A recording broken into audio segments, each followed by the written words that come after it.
The Chief of Police of Poway Municipal Police Station will brief us regarding the entrapment operation led by 2nd PMFC at Barangay Sangladan, Poway, Ilocos Norte. Yes, Limbag na bigat.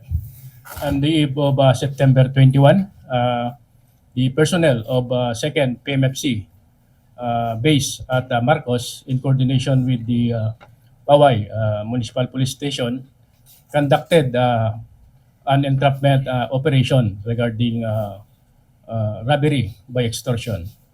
And the operation was successful. They were able to arrest a female offender, a 21-year-old, single, and a resident of municipality of Poway. And on the other hand, the suspects were able, together with the operative, were able to consummate the crime. The operatives were able to recover the bodel money used in the commission of the crime. The suspect, the eventual receipt of the money by the suspect is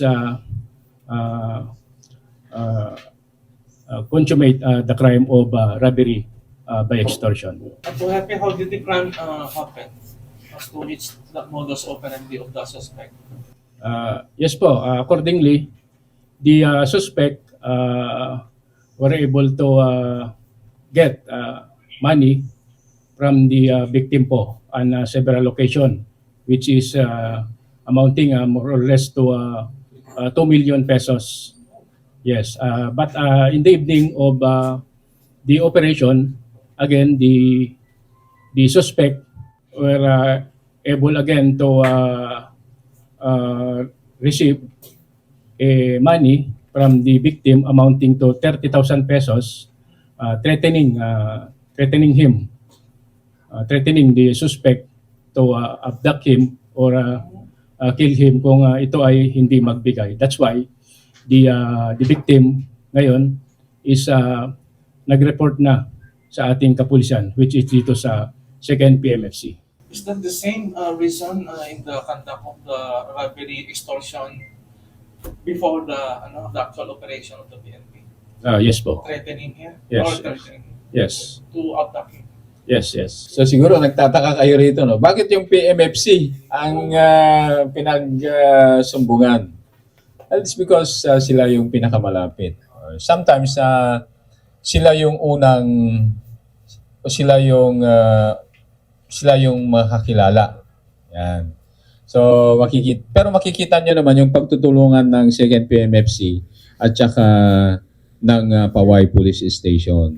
Ganyan po yung dynamics ng aming trabaho. So, kahit na sino ang makakuha, sino ang maka-operate, then we give it to them. Kahit na sa'yo binigay yung information. Yeah, so masakit to. Kung nakapagbigay na siya ng more or less 2 million for the previous... How many instances the amount was given to the suspect? Sa SS na yun? Yes, sir. Based sa statement ng ating biktima, so sometimes he give yung pinakamababa is 15,000 and sometimes yung pinakamalaki na ibinibigay is 45,000. That is in several locations from starting from I think on the first month of 2024 to the present. And we'll also coordinate with other law enforcement agencies. Pwede tayo mag-conduct dyan ng agency check para makita natin kung meron na bang na-file din na similar case against her. Or pwede na dito sa karatig puok natin sa Ilocos Sur, sa Cagayan, or even Metro Manila, titignan natin kung may mga na-file na case sa kanya o naaresto na ba siya sa similar case. Kaya siya ganito katapang